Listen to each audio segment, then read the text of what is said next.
Hello, everyone. Welcome to COESA's presentation, Publishing Resources and Information for Authors by Bridget Farrell from the DU Library. Hi, I'm Bridget Farrell. I'm your librarian. I'm the librarian for the entire College of Education. And I'm here today to share some, I think really helpful information for if you're scared or getting new to the publishing process. This could be something maybe to make you feel more comfortable, to get more of a big picture approach to what's going on, and also share some resources that we have at DU and are available online to get more information about potential journals to publish in and to find out things about authors' rights and authors' publication rights. I also, we'll talk a little bit in a second about all the things we want to hit. But I do think it's always really good to start out with the fact that this is a really big topic and there's a lot to explore and understand. So this is by no means going to touch on everything, but I think it's really, it could be a good introduction and a good starting off point for discussions with your advisor, with colleagues, with other folks that have published, to get their point of view and information from them. So don't feel like this is your one-stop shop, but it should be a good starting off point to get you some vocabulary to enter into these discussions.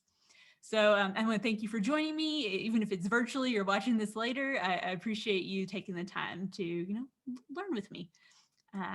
So the first thing is, I call it required listening.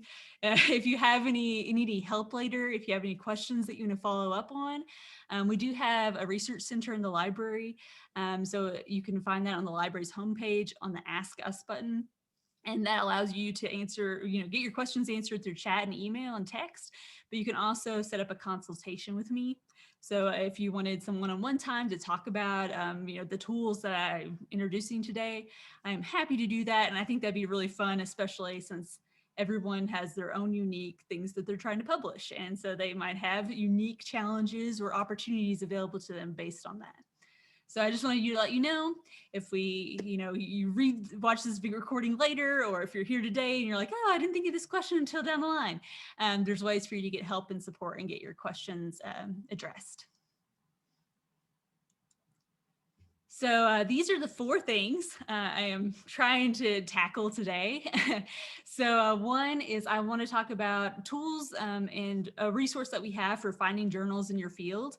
So especially if you're new to the publishing process, you've probably been reading a lot because you've been writing a lot, but you might not have been thinking about these journals as a place to publish, and instead have been using them as places to read. All right. So we can talk about, how you can find kind of lists of journals that might be helpful.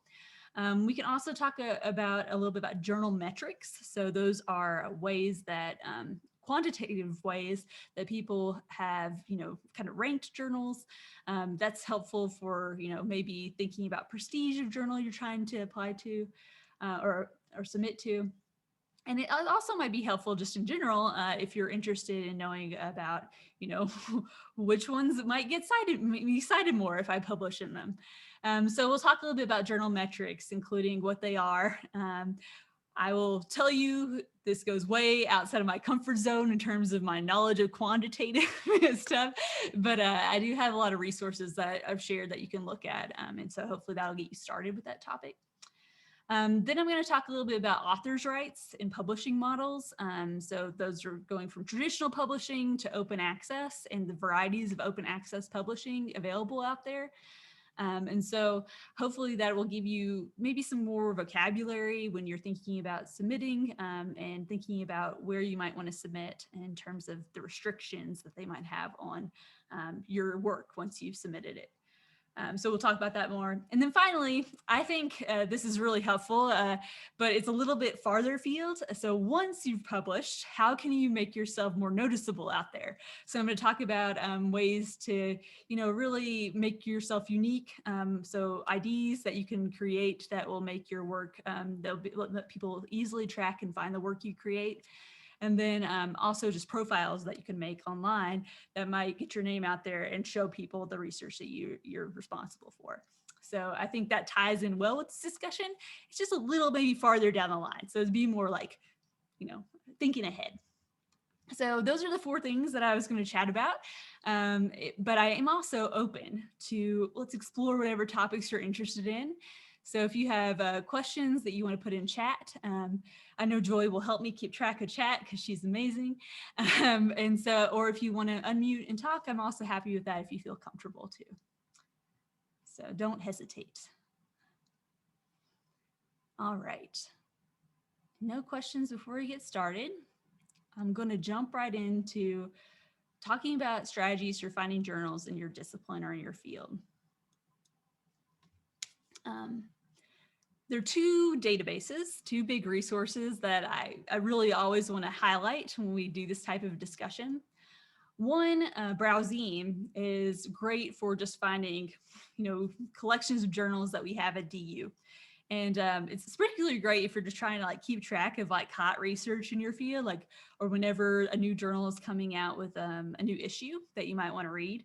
So this would be really great for, fields that, might have, several journals that you really specific to your dissertation topic, and you want to I want to see what's coming out in here and keeping track of what's going on in those journals. The other resource, Cable's directory, is more about publishing. So this one is really specific to our discussion today. And Cable's is great if you want to find publishing information about a journal in your discipline. It's particularly education focused. So if you have a kind of field that's tangential to ed, it might be harder to find journals in there. So keep that in mind. And Browsine is an option for maybe helping. But it has tons of information that's going to be useful in terms of time to review, time to publication once you submit, information about reviewers, how many there are, blind or open. It has information about the open access models or traditional publication models. So I think it'd be a really helpful place to search if you're trying to just figure out if this journal I'm submitting to, what am I getting myself into? What's going on with this particular journal? So I want to show you these databases really quickly. I'm going to start with Browsine, but to get to Browsine, we're going through our library's homepage.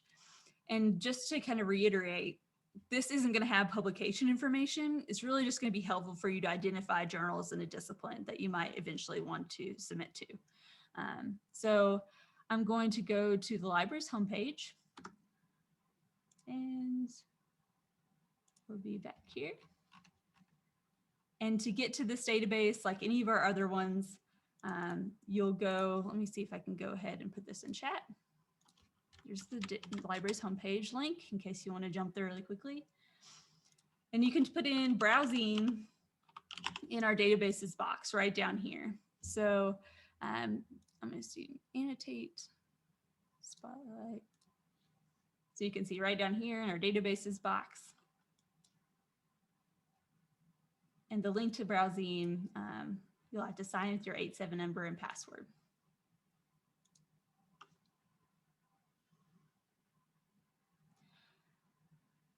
So instead of, when we search in databases, traditionally, we use search for our topic and we find tons of articles. That's the same with Google Scholar. It's the same with ERIC, with PsycInfo, whatever flavor of database you're most into.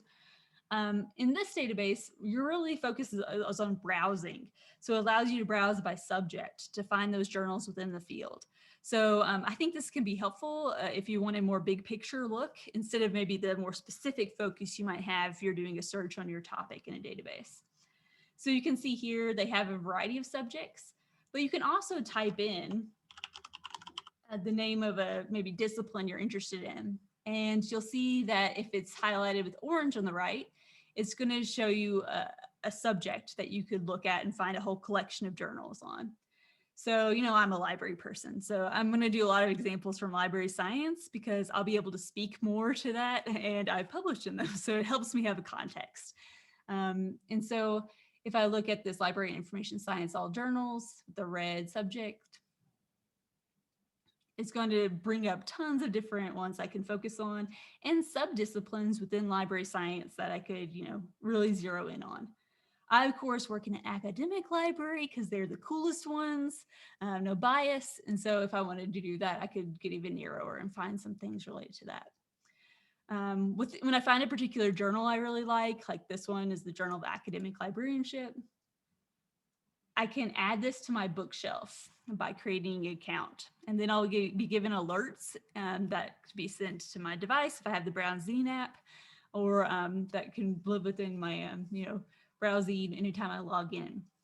So I do highly recommend this if you're like, how do I keep track of these journals when they're coming out with new issues? I want to keep track of new research in areas. Browsing can be really helpful for this. You do have to, like I said, make an account. And so that you have to, create a unique one that's separate from your DU Libraries account. But I think it could be really helpful if you are, thinking about how you can keep track of these different journals. If I go back here, this list is also a potential place for me to consider publishing in, right? I could look up Portal Libraries in the Academy and find their webpage online for that journal and see the author guidelines. So instead of using the next tool, keep in mind if your discipline isn't narrowly defined, this is a potential way for you to identify journals that you could maybe want to publish in. Any questions about that? Okay. Thumbs up. Okay. Wonderful. So the browsing is lovely and I think really helpful when you're trying to keep track of research on a topic. It doesn't really focus in on the publishing information as much. Oh, Joey has a question. I'll ask a question.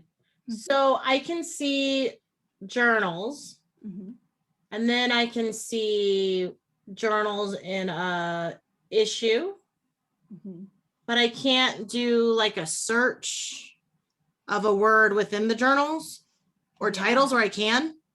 No, it's really focused more on browsing. So like what journals, what issues have come out. So it's not about like doing a search like you would in ERIC or PsycInfo, but it's more about like what journals are there in your field? Like these are the ones that are helping you identify. So if you wanted to search on a topic, I would still really prefer you to look at ERIC or PsycInfo or other disciplinary databases. But if you wanted to like just see what are the major journals for librarianship or for maybe EdPsych, right? It might be helpful to use browsing to help you narrow down to that. Thank you. Yeah, no, it's a great question.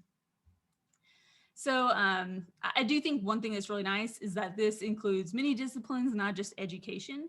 So it helps you, if you're a cross-disciplinary researcher, to find some other things that may be harder to find otherwise.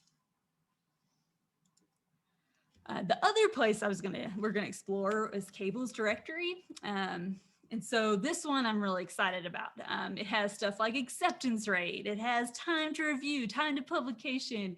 It has the metrics that I talked about a little bit earlier. I teased about that quantifiable data about how does this kind of fit in terms of rankings of journals. It also just connects you to the journal website, which sometimes is surprisingly hard to find. So I really enjoy having this directory because it makes it easy to find a lot of information about a journal. It also has things like citation style that's required, the page link that's required for the journal. If you're like me, you have a deep-seated fear of Chicago and you only want to write an APA, it helps you, just make those judgment calls. Like, do I want to write this article in Chicago style? Am I willing to do that? I've done it twice and I regretted it both times. Those types of things might not be the big things to consider, but there are quality of life decisions that you can make too. It's important to say, I'm going to show you this in just a second, but it's really important to always double check what's on CABLE's against the journal's website, which it does link. Just because you want to be really sure whatever on the journal's website is law, and CABLE's is trying to distill that, but it's always really good to just cross-check, especially when you're about to submit, right? Sometimes it's like we use APA style, but these are the 8 exceptions to what we do with APA within the journal. So it's always just good to look at the journal website for those quirky little, idiosyncrasies that are happening. Once again, I'm going just back to the library's homepage, but this time instead of looking for browsing, we're going to look for CABLE's. I don't know how you say it, I'll be honest. And you can see we have this for business and education. And education's, of course, our favorite.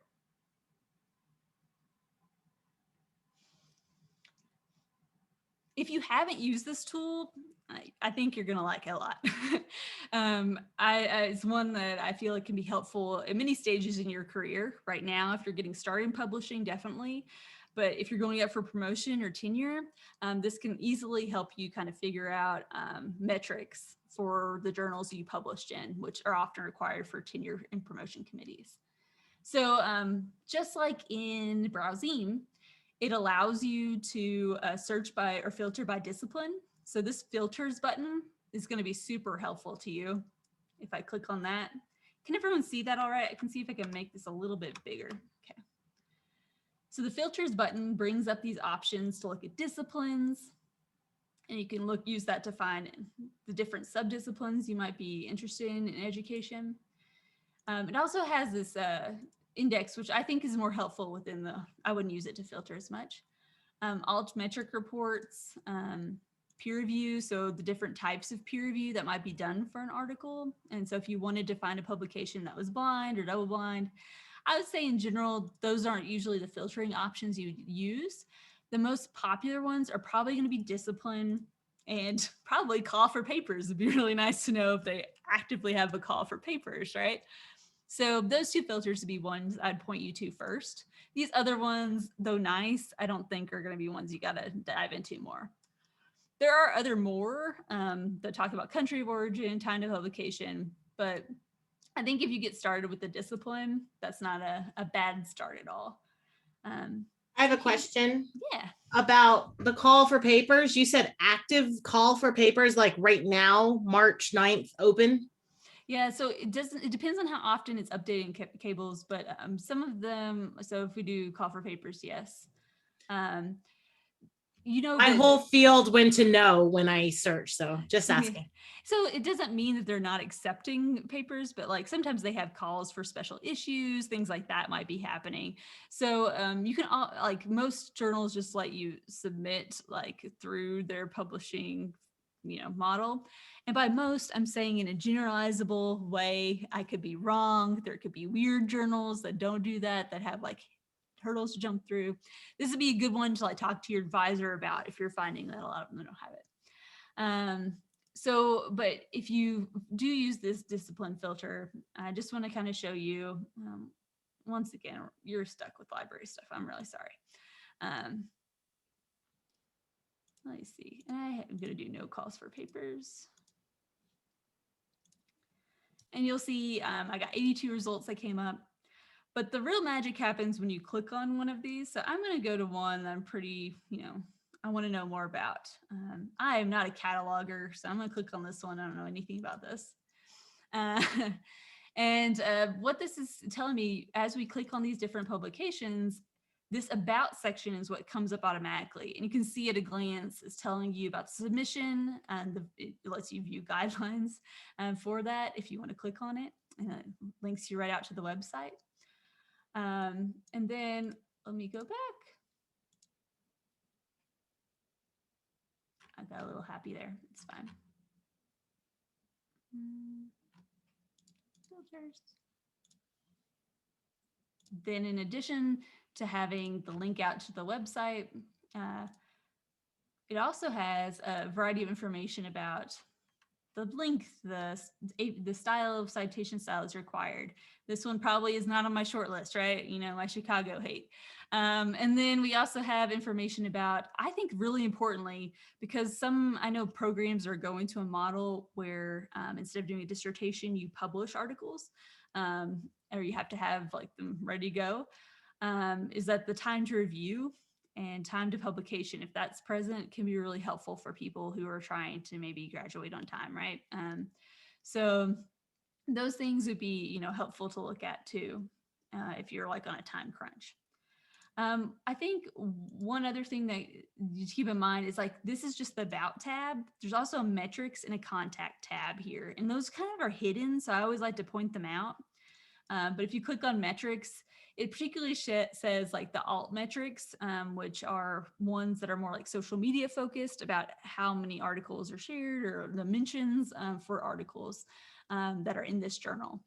In addition, it has difficulty of acceptance. And so catalog, kind of like, that's probably reported from the journal itself. I think they're probably required to report that, but it probably talks about of total submissions, which how many were accepted. So this is the percentage. And then you can also kind of see this big link to visit journal website, which I'm always going to recommend, especially for looking about things for submitting. One thing that I really think this is so helpful for is all of this information can be really hard to find. There are not a lot of other tools that will have an acceptance rate or talk about like have all this stuff kind of collated in one place. So Cables is really special for that reason. I wonder, like, have any of you used this before? Is this a new resource for you? Okay, seeing some new nods. I do think like it should be used like, in tandem with your knowledge of your discipline, and maybe what you know about journals that are like helpful for your topic. But I think it can be helpful for narrowing down, at least identifying some. And if you have a specific journal, so we talked about filtering by discipline, but maybe you have a specific journal and you just want to see, oh, maybe I want to publish in, this random library journal. What I really recommend is you put it in quotes. You're gonna get the result a lot faster. Yeah, because that means those words have to be in that exact order. And then you can see about the publishing models, how often it comes out quarterly, all that fun stuff that you found. Any questions about that? I really suggest using this. I think this is a great resource. It's one that we pay for here at DU, so you have access to it while you're here. So hint, hint, dissertating people, it'd be good to take a gander at this and maybe get some insight before you jump through the next hoop towards graduation. Any questions? How come some of the ones I'm looking at have no plagiarism screen? What? So plagiarism screen could be like they run your paper through a tool for plagiarism screening.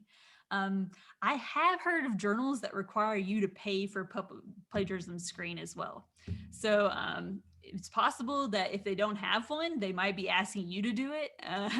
But that's not always the case. It could just be that they don't have that software available to them.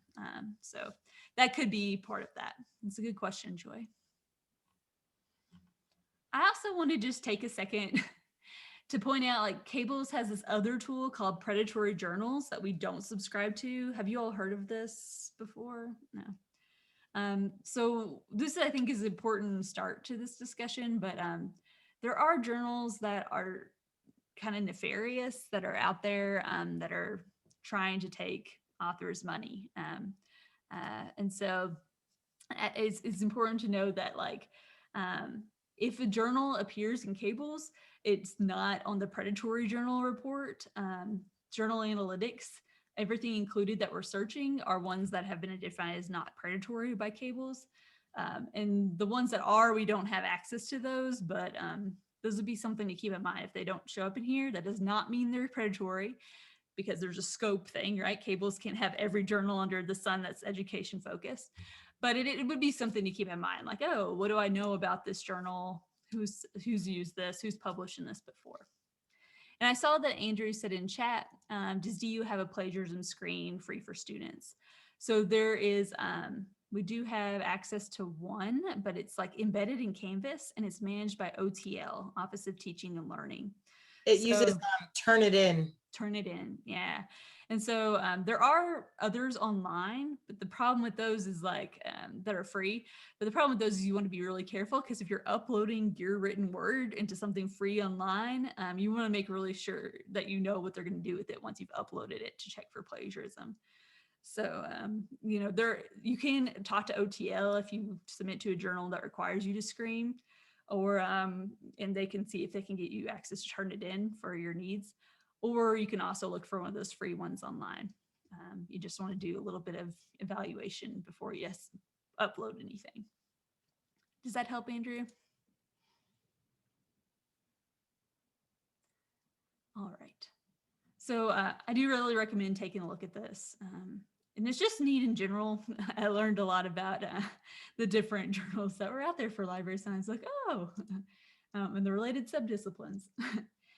I'm going to jump out and back to my presentation just to highlight once again some of the things that you might want to explore most in cables would be things like acceptance rate.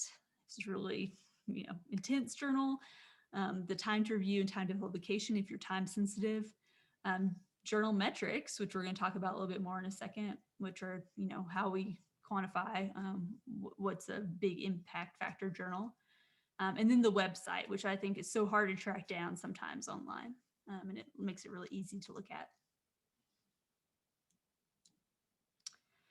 So I promised we'd talk about metrics, and I will be totally honest with you. This is not something I'm going to be able to answer all the nitty-gritty questions about, but I'm going to point you towards several resources that I think will be helpful. And I'll, of course, share my PowerPoint with Joy, so if she wants to send it out with the recording and to whoever attends, you can follow these links as well. So the first thing, I have some really good links from other libraries because, let's, work smarter, not harder. They've done a lot of work kind of talking about these different things. And so journal metrics are things like Google metrics, Scholar metrics, you might have heard of Eigen factor. I can't say that word. You might have heard of citation reports, their journal impact factor, right? All of those things are designed to quantify the prestige, the quality of a journal that you might want to submit in. What I love about this page, if you scroll down, it talks about things to consider with this. And so it's things like review articles might be cited more. So if the journal includes a lot of review articles, so like literature review articles, those might have higher impact factors. Self-citing, so if you're citing yourself, like I published and I'm building on research I had in a different journal, and I'm citing my previous article, those might not be removed from the impact factor of the journal. In general, it all comes down to citation usually. So who's citing, how many things have been cited from that journal? And so that's usually how things are quantified. And how they go about doing it is very different. Sometimes it's date range, sometimes they remove self-cites, sometimes they don't. And so there are some things that are going to impact this. One is the size of your discipline. If there's a lot of people publishing, this is a very big field, the impact factors are probably going to be bigger. If you're a small library science field, the impact factors are probably going to be smaller. It's just a reflection of the field. You're not going to have as many citations, right? Then there's things like whether it's an international journal, the coverage might not be as broad. And so all these types of things might impact the impact factor of journals. So I just wanted to bring this to light because I'm going to show you a lot of things that you can find numbers and like a lot of data about how journals rank, but there's a lot of caveats to all this and a lot of problematizing of using impact factors to determine the prestige or quality of a journal. That being said, it can be helpful, right? Impact factors speak to promotion and tenure committees. they really like the people that have published in these really prestigious journals. So I would be remiss if I left it out of the discussion, but I always think it's nice to have a little asterisk by this is talked to. There's a lot of ways to measure this. And all of them are really complicated and they usually have websites and like fact sheets and you can dive as deep as you want to find additional information. Alt metrics are one of the newer ones that looks more like social media and other network kind of sharing instead of citations purely. So it could be mentions on Twitter and things like that. So those can be really helpful if maybe you're trying to, think outside of just the straight who cited who in this journal. This is a link that just shows you some of the metrics out there. Johns Hopkins has this really lovely web guide. And it's just different ways they calculate like what, the impact of journals. up here, you'll see there's a journal metrics link, article metrics, author metrics. So no matter what alt metrics. So this gives a lot of good information if you're wanting to like dive into this topic more. As far as journal metrics, these are some of the top ones, journal citation reports. So it talks about like the impact of that journal and the 5-year impact factor. And also this particular tool actually also has IGEN factor, which is linked here too to give you more information. I cannot give you a breakdown of which one's best, which one you should use, which one's the be all end all. But keep in mind, a lot of times you're going to care about this if you're trying to make the case for how prestigious or awesome the journal you published in is. So use what helps you with that, is what I would recommend as my non-quantifiable, non-quant library brain would tell you. There are tons of stuff you can read about it. And so all that's linked there. I'm going to go to the next slide because there are 2 big metrics tools I'm going to recommend if you wanted to really dive into this. I'm not sharing them right now, but I'm not going to like click and like, go here and then you'll find this crazy number. But you can go here later if you want to. One is the DU database, the Web of Science Journal Citation Reports. So in that database box, if you just type in journal citation reports, it's going to bring this up. Let you search by journal and find information about its impact factor. And then Google Scholar Metrics has more of a disciplinary approach. It shows you different journals in the discipline and the metrics for those. So there's a lot to explore in that land. I'm sure a lot of people are really fascinated. There's a lot of controversial articles, people arguing. That's a publishing opportunity of itself. If you want to enter into that scholarly discussion, publish something about metrics or how they are helpful or not. But I just wanted to make sure you're familiar with them because they are very helpful to have when you're making a case for prestige and impact of the work that you've done. But they're not the only thing, right? There's more. So I'm going to go to the next slide, but are there any questions about metrics really quick before I, totally skip over? Okay. Lovely. Okay. Now I'm going into stuff that I'm really into. So I really like the author rights discussion. I'm by no means an expert, but I find it fascinating. And if you are, I feel like it's going to be really helpful for us if you haven't really thought about a lot of different publishing models before, to watch this video I have linked here. So it's an 8-minute video. So I know that's, but I think it's not in little art. There's cartoons. There's no bad acting. All things I'm looking for in a video I share with others. And I think it really does a good job of talking about open access and how it's a response to a traditional scholarly publishing model. So I wanted us to watch this just to have like the same kind of vocabulary for the discussions I'm going to have for the rest of this slide and maybe into the next slide too. So I'm going to put up. Open access is free. And I'm going to make sure, did you hear that first little bit? Okay. And so adjust your headphones accordingly. We're going to be listening to this for a little bit, 8 minutes, but I watched it like 8 times because I really like it. So I hope that you will like it too. Free, immediate, online availability of research articles with full reuse rights.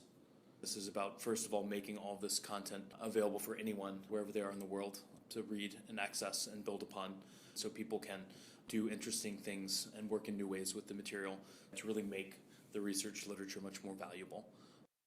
The history of the model is really publishing scientific manuscripts, especially ones with complex, detailed color figures, was expensive. And so if you wanted your article distributed broadly and widely, you sent it to one of these journals, and then, they would manage the review process and the communications with reviewers and revisions, and eventually something would be accepted, and they handled the typesetting and the printing and the distribution of your scientific work. And it, it worked. It worked great. Science progressed pretty well, and it became, a good way to distribute scientific papers. And what's changed is, really 2 things, in essence. First is digitization, You can now do everything electronically instead of printing it. And the second is that the journals started ratcheting up the price of subscriptions to many of their journals. And so those two things came sort of to a head where it's become almost the theater of the absurd with the amount that some journals want libraries to pay to subscribe to the journal. Research has shown that journal prices have actually outpaced inflation by over 250% over the past 30 years. There are over 15 entire academic disciplines where the average price for one journal is over $1,000 for one subscription for 1 year. Yeah, in chemistry, the average title is $4,227, in physics $3,649, and I mean it even goes down into like agriculture is still over $1,000, and geology and botany all over $1,000. And those are just the averages. Those aren't like the way out there. So there's a journal called Tetrahedron that's $40,000. The journals aren't producing the material. The journals don't employ the people who write the papers. They don't even employ the people who review the papers. And it doesn't make a lot of sense in terms of what science is supposed to be about. It's supposed to be about discovering new things and spreading that knowledge around. It's so irrational to think that these scientists like me are paid by the government to do research and to discover things and distribute that. And then, 2 years of work by 20 people is going to be compressed into a paper and then not made available to people. It just doesn't make any sense. Yeah, so I think this problem of access to research is one that people run into all the time, but it's not one that they sort of realize. I know when I was a student, whenever I would be doing research and come across a great abstract and not have access to it, I just sort of moved on and thought, well, this is the way it is. There's, I didn't really realize that there was a system behind this, that was causing me to not have access. And I think students' educations literally depend on access to the journal literature. I mean, professors can only teach what they have access to. If you look at less wealthy countries, like low and middle income countries, they're really, really struggle to get access. And, and so that's a real impediment that prevents researchers in those countries from being able to contribute fully or do world-class research. I mean, I was not, even with this lack of access and even with my brother starting the Public Library of Science, I wasn't convinced. I didn't understand why this was a big deal. And then we had a family medical emergency, and I was up at 3 in the middle of the night in a hospital next to my wife in the hospital room, surfing the web on the crappy hospital wireless internet. And I was trying to find out information about a particular medical treatment, and I couldn't get access to the damn papers. And our doctors didn't know the answer to these particular questions, and we needed to decide about what to do with this medical treatment. And here I was, a trained scientist with the ability to read and interpret and understand many of these papers, and I couldn't get them. And that was the moment for me. I was like, you've got to be kidding me. Here's what the problem comes down to in most cases. And because in the hospital room, I bought dozens of articles. The problem is that you don't know which article is relevant until after you pay for it. The abstracts don't always make it clear what is contained in the paper. So there was no return policy, right? I couldn't buy it and then say, this is wrong, I'm giving it back. So now are you going to spend $1,200 to just find out if possibly they're relevant? I mean, if you do that every day, you're in a big hole. I'm not, some communist saying everything should be free and I don't believe in corporations. Nobody is saying that publishing is free. What people are saying is that we need to work on models where the government that is already paying for the research and is then paying for the subscriptions and is then paying for the indirect costs for the libraries. I mean, in the end, taxpayers and the government are paying for this. So why can't we do it in a way where the knowledge is distributed broadly as opposed to the knowledge is restricted? So there are two components of open access. The first is that articles are available for free to read so that you don't hit that paywall when you click to read the full text. But the second part of the definition that's every bit as important is that the articles come with full reuse rights so that scientists and researchers can build an entire new tier of tools on top of the research literature. And those new tools can interact with these articles, right? They can mine the articles, they can find relationships, they can find snippets of genetic code that are mentioned in multiple papers or different phrases or concepts that are referenced in a biology paper and a chemistry paper. that individual researchers would never be able to uncover because they can't read this many articles. So if you actually wanted to do that, you couldn't, because you'd have to negotiate individual rights with every single publisher in order to do that.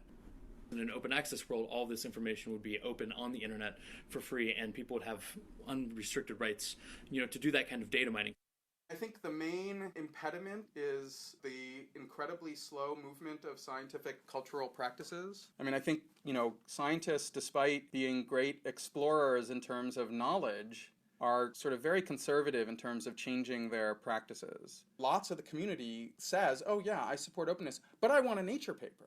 That sort of reliance upon, impact factor and the name of the journal does allow some journals to not respond to the community pressure towards openness.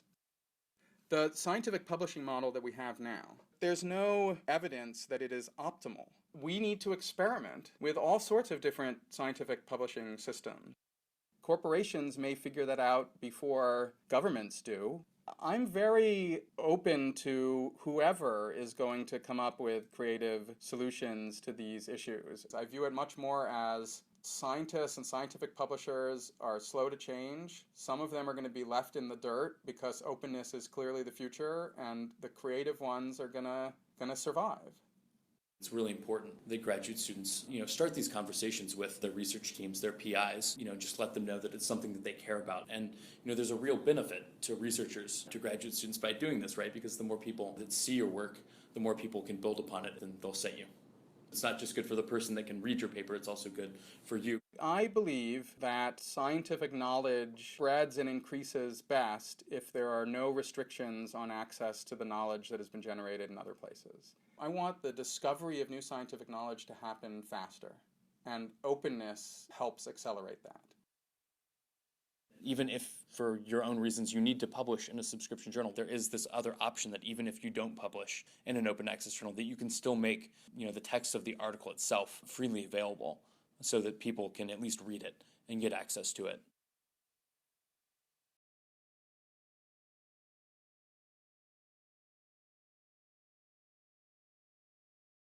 All right, thank you for sticking with that.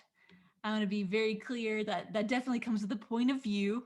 There is a perspective that has, and I have the same perspective, but that doesn't mean it's the only thing that you can look at or talk about related to this idea of open access. I think it's really important because it's from a scholar's perspective. They're the ones talking, but they are talking about a lot of issues that libraries are worried about. So when I talk about open access, traditional publishing models, the traditional publishing model is one where libraries pay an incredible amount of money. And by libraries, that often means the students or the government, right? Depending on the institution itself. So when I talk about open access and when we talk about the importance of open access, there's a few key points to keep in mind. One is that it does increase the citation of your work. There's tons of research that backs the fact that if you publish open access, your work will be more available, will be cited more because more people will be able to use it. Second of all, it also is really just a good, ethical practice in general, because it does allow for not just you, but others to build on your research too. And then just the idea of open access in comparison to the traditional publishing model is what libraries are striving for, because it is burying us in terms of the amount of money we pay for journal subscriptions, for databases, for journal packages, journal deals. It's an incredible amount of money. We pay millions of dollars every year here at DU for us to have access to all the things we have. And we, of course, want to do that because it's beneficial to our students, to our faculty. It helps us create new information. It helps us contribute more broadly to the scholarly ecosystem. But at the same time, it is debilitating. It is an enormous amount of money, and it goes up every year. There's a standard 4 to 5% increase in journal prices every year for no reason. So I have to share this with you as a librarian. So, I have to see the dollar signs. We have to make decisions of what to cut when these things go up every year. And because I think it's really easy for this to be invisible, where the picture of the people in the room and not thinking about what this paywall, you need to pay for this article means in terms of the bigger ecosystem, the bigger landscape of publications and publishing. I'm by no means like there's a whole area of librarianship that's called scholarly communications, where they really focus in on this research and investigate models that can lead to more openness. So I'm by no means an expert in that area, but I'm definitely passionate about this because I think it's good for you as a researcher, and it's also good for others that want to use your work, and it's good societally. It's good for people to have access. So I always like to share that video because I do think it definitely has a perspective. There's passion there, right? There's definitely a point of view where they're frustrated with this model. And I think oftentimes when we work at institutions or we go and attend institutions that have incredibly, great resources. I'd say DU libraries, we have an incredible number of journals, an incredible number of databases. I worked at many other less funded, less supported libraries than here. And so I think it's really important to just keep in mind when you leave here, it's going to hit you hard when you don't have the affiliation to the university and what you're able to get access to. And you being able to contribute open and publish your work openly will be taking a step to rectify that in some way. So that's my rant. But I do think it's important also to talk about that open access isn't all one thing. So they were talking about at the end of that video, different models and the need to investigate different models. And so when you publish open access, that doesn't mean free. There are there's the green, open access model, gold, and hybrid are some of the 3 models that are really big right now. Green does mean I publish, it's freely available, it's free for me to publish, it's free for folks that want to use it. Gold is a system that means the author or an institution pays for the thing to be open access. And so it's not free. There's a price attached to it at some point in the process, but the people that want to read it at the end are able to read it without having to pay. And then there's a hybrid model, which is sometimes when traditional scholarly publishing journals that offer the opportunity for gold open access, where even though the majority of that journal does require a paywall, certain articles, if paid for by an institution or the author, are able to be freely open access available to others. So when we talk about open access, it's important to say that it doesn't there's a lot of different models that are being explored. And some of these are working, some of them are not. Some of them have issues of predatory journals trying to pass as gold open access. So there's just a lot of complexity in this landscape that I just wanted you to be aware of. We're not going to be able to pull up exact examples, but I just wanted to add this to your kind of, encyclopedia of knowledge that you have, so that you have this to kind of think of as you're considering places to publish. And Joy, I saw you unmuted. Do you have a question? I do have a question. So I see lots of reasons to support green open access. Mm-hmm. What reasons are there to pursue traditional other than, is it prestige of known journals, maybe with impact factors from big libraries? I feel like this is something that'd be really good. We can start this discussion here, but this is a good question to talk about with your PI, with your advisor too, because I do think that it is a lot about prestige and it's a lot about comfort and it's a lot about tradition. So those things I think are definitely part of it. I also think it's just, if you want your things to be found, these prestigious journals are going to get the word out, right? So there's a lot going into it. And I don't have all of the answers of why this model persists. I mean, because when you think of any type of system that persists, even if it doesn't exactly work for everyone, it's not equitable for everyone, there's always more than one reason why it's still in place, right? And so I do think part of it is prestige. I think part of it is the academic landscape, promotion and tenure, and it's built upon the idea of prestigious journals, and that's how you determine how the impact of the work that people have done. So I know that you all probably had discussions or maybe talked about this a little, maybe in other classes or with your research team or colleagues. So if you have things you want to add right here, but my gut is a lot of it is about prestige, a lot is about tradition, and a lot of it is about corporations that don't really want to encourage or push for open access.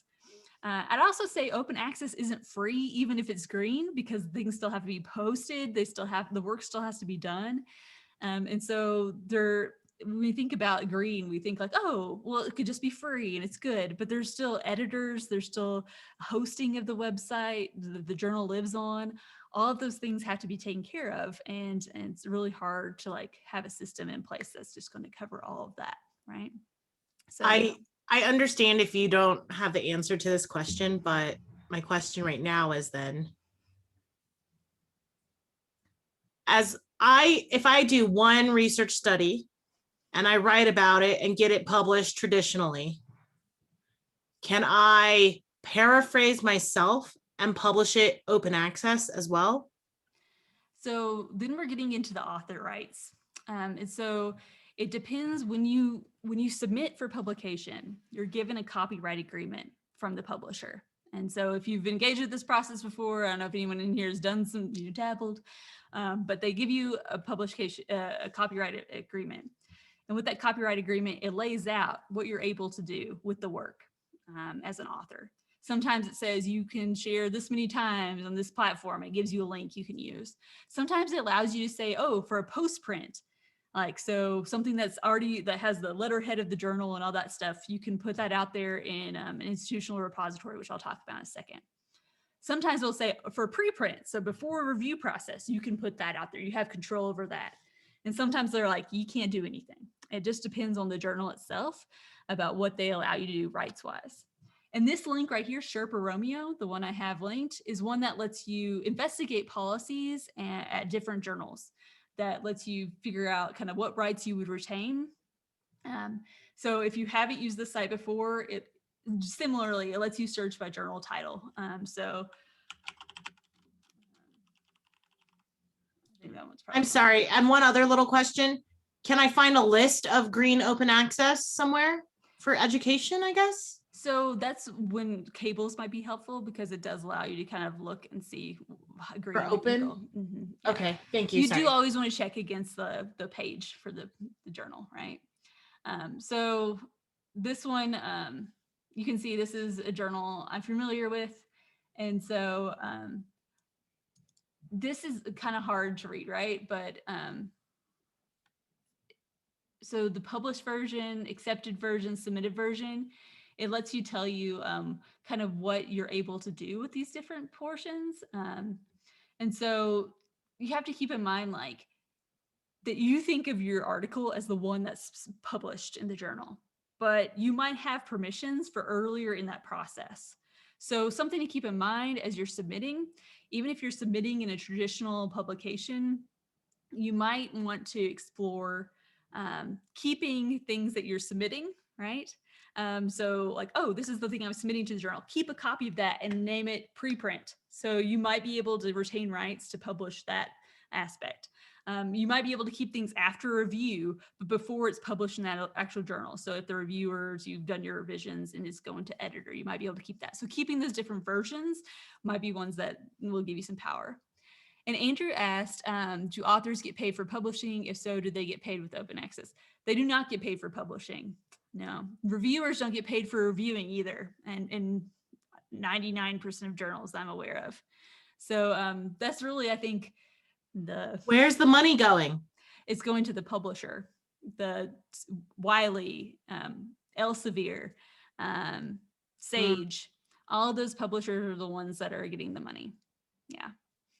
And sometimes they're getting the grant money, right? Because sometimes the grant money is covering the open access fees for getting your stuff published. So this is why it's really important to talk about this, I think. Yeah.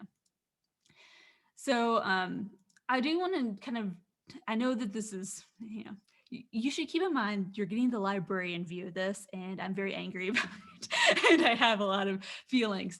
But there are other people to talk about this too with as well, because it's a really complex issue and including a lot of different systems that are in play. And so it's good to talk to you folks that you're in your departments about this and get their point of view and their any kind of ideas about this too. But I do just think it's really my responsibility to let you know about open access and let you know it's not perfect either. There's a lot of like things that you have to consider when you're trying to publish open access. And there's a lot of reasons why that model isn't the only one right now. So if you're not really sure about Sherpa Romeo, if you're like, what does this stuff mean? That you're not alone. But really you want to think in terms of the different types, right? And what it'll let you do is like really look in depth and kind of figure out what you're able to do with the things when you're publishing in that journal. There is also an addendum that exists that's been created, a Spark addendum, which can help you retain some rights to your publication, even if you're you have to submit it when you do your copyright agreement with the journal, or submit it in addition. So there is some work to be done. It's negotiation, and some people are really afraid they need to get published, and so they're not willing to do an addendum to try to retain rights. But this does exist, and if you haven't looked at this before, it has like a whole little background on it, and it also has. Let me see if I click. It has the actual PDF that you could include, which lets you include information about your retention of rights. And it's a legal document that would allow you to retain more copyright than you would have otherwise.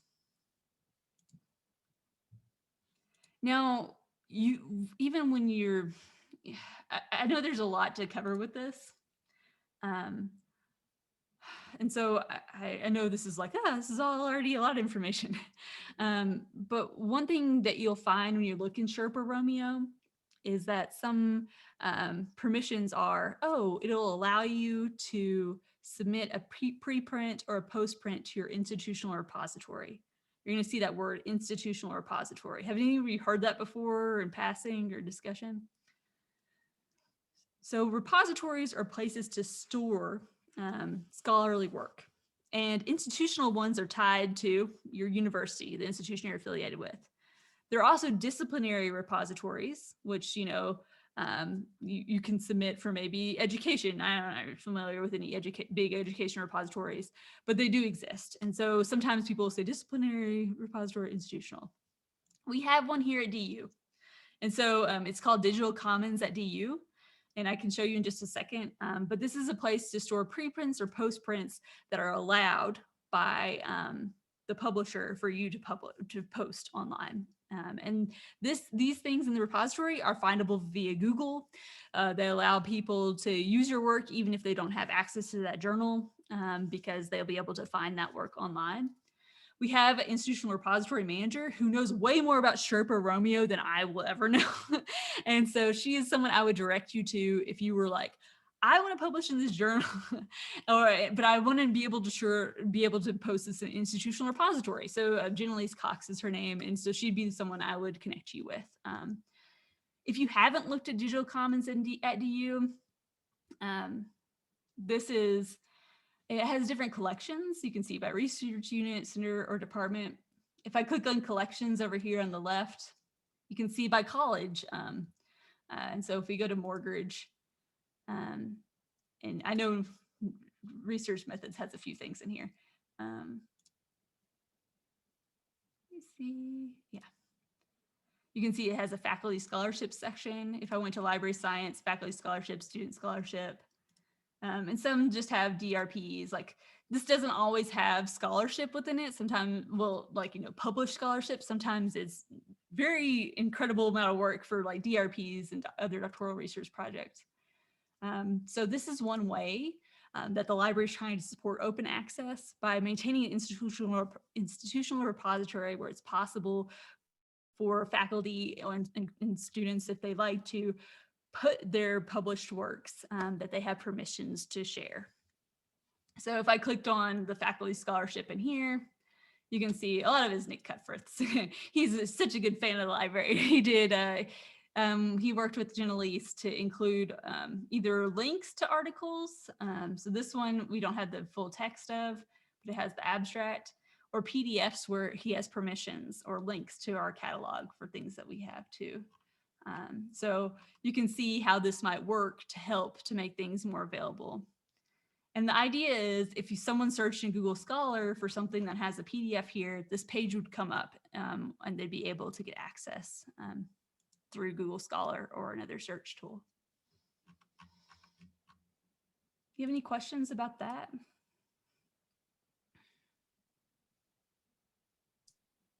It sounds like if I can put the PDF in an institutional repository, digital commons, then it will be open to the world.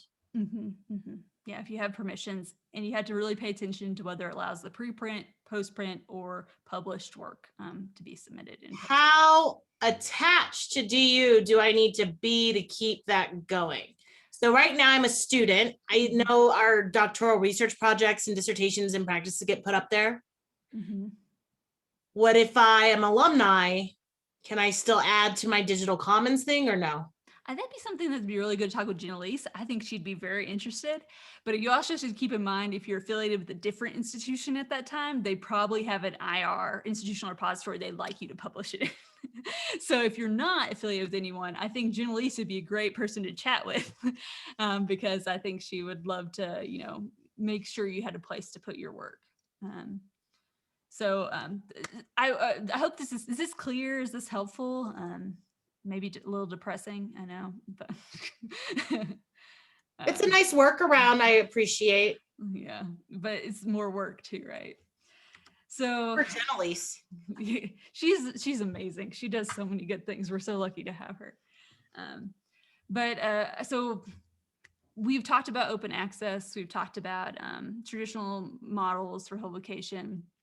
And I want to move kind of, my last slide is really focusing on you as an author and you getting your name out there in other ways to kind of make sure that your work is attributed to you when people are searching. Two ways that I think are really easy, not the only ways, to be very clear. Having a Google Scholar profile, I think, is going to be really helpful to you. So many academics use Google Scholar. So if you haven't, you've probably seen this when you're searching in there, but I have mine, you know, and you can see, here's my profile. I have my articles and chapters, and sometimes there's just posters and stuff that I've done, like they find it online depending on the conference. And those things are attributed to me. So whenever you search for Bridget Farrell in Google Scholar,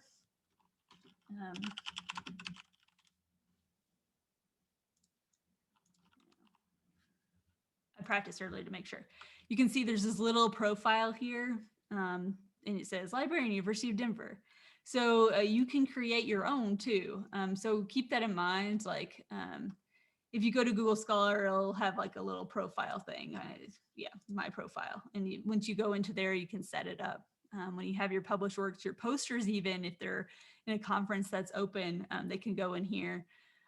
Maybe your slide deck for panels that you've been into. So having this, I think, is a really good way. If you're in a search committee, you might, or if you're on a promotion and tenure group, or if you're external reviewers looking at your packet for promotion or tenure, having a Google Scholar profile makes it easier for them to see your stuff too. So I think it's a really great way. Also, if people are searching for your article and they want to see other stuff you've done, it connects it together for them, right? So they don't have to like, you know, oh, is this the Joy Lynn or is this other Joy Lynn? Like, which one is this? So is this the same one that did this other article or not? Thanks for using me as an example. My question is, I don't know if I will always have a DU email address. Should a Google Scholar profile be attached to my DU address, or should it be attached to my like personal Gmail? So mine, I have changed institutions. And so when I changed institutions, I changed the university it's affiliated with, and it lets you verify your email for each institution. Oh, so it can be DU for now, at least. Yeah. So I was Auburn before, and now I'm DU. Probably DU for a while. Don't worry. I'm not leaving as far as I can tell. I saw Andrew had a question in chat. Let me read this. I'm going to upload my dissertation to DU Commons. I heard that formatting is quite difficult. Is there someone who can help? So there's no set service on campus for helping with formatting. I know that some dissertating students have paid people to do it for them, and people are making some money off of that. So you might want to ask within your cohort if they're, or within your, other folks that are in the same stage as you, if they have recommendations. I know my boss, she just finished her dissertation and she paid someone to help because she was like, I can't do it anymore. She's like, word is driving me insane. So there's no office on campus that's helping with that. But graduate studies will tell you really quickly if it's not how it's supposed to be. So don't worry, you'll be sure if it's not what they want. Yeah, I wish there was more of a service to help with that because it is really tedious. I know. The final thing I wanted to mention too, for creating your identity, have anyone heard of OrcID or ORCID before? So that's like a number kind of that you can create. So when I submit an article, a lot of journals will ask if I have an ORCID, and if I do, to put that in. And so it'll link all my stuff in one place. So it helps people to find my things across platforms. And this speaks to a lot of different programs and a lot of different databases that kind of connect work. So it can be helpful to create. It's free. I have not signed in a while, I'll be totally honest with you. So I'm going to be not able to do that right now. But it is an option, and it's particularly works well with journal articles. I haven't done it with the book chapters, but I imagine if it was like a digital collection of books, book chapters, I think you'd be able to do that too if they have some type of setup for that. So I do recommend ORCID and Google Scholar profiles. I think everyone should set them up. It makes it just easier for you to market yourself and for people to know. I'll add a little comment on the ORCID. APA formal publishing for professionals, they want your ORCID in your title page, like in the author note area. So maybe one day when I write something, I'll use the one I made. Yeah. And it just helps connect your stuff. So it's easy when people have common names that a lot of people have, like, to be really confused. Because even within like education, I think there's another Bridget Farrell somewhere out there, an imposter. Or I know my boss, Carrie Forbes, I was looking at her stuff and like, oh, there's some other Carrie Forbes doing some crazy stuff over here. So it's helpful just to have your things. And I have one weird ag article I'm a part of, and people would never think that was me, except for the fact that it's in my Google Scholar and ORCID. So it's a good idea, I think. You never know what type of cross-disciplinary fun stuff you're going to get into down the line.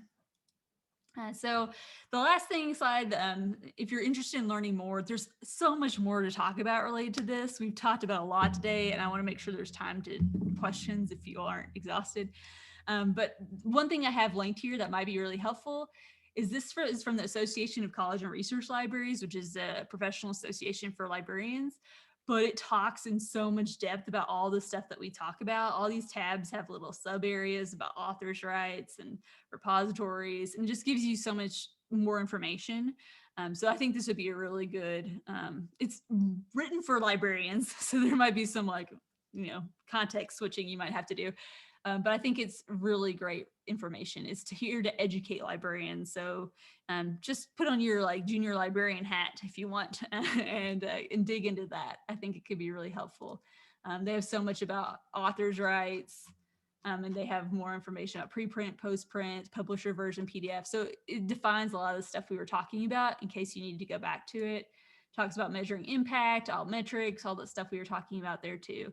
It's just a lot of text if you were like, my brain wasn't taking all the verbal stuff in today, which is totally understandable.